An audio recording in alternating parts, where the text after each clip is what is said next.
Welcome to just Amrita Jesus మత్తయి 5:44 మీ శత్రువులను ప్రేమించుడి మిమ్మును ద్వేషించు వారికి మేలు చేయంటూ యేసుక్రీస్తు ప్రభులు వారు తాబోరు కొండ మీద అద్వితీయమైన బోధ చేయటం జరిగింది.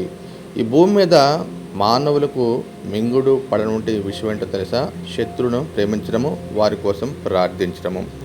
దేవాదేవుడైతే తన దగ్గరకు వచ్చిన వారిని, పాపం విషయమై పశ్చాత్తాపడిన వారిని ఆయన ఎంతగానో ప్రేమించేవాడిగా ఉన్నాడు. భూమి మీద సకల మానవుల మీద తన కృప, కనికరము, వాత్సల్యము కురిపించడం జరిగింది. అయితే ఈ భూమి మీద మానవులు 3 తరగతులుగా వారు జీవిస్తున్నట్టుగా మనం చూడొచ్చు. మొట్టమొదటిగా మంచికి చెడు చేయుట అపవాది స్వభావం కలిగిన వారు. రెండవదిగా చెడు చేసిన వారికి చెడు చేయటం అనే మానవ స్వభావం కలిగిన వారు.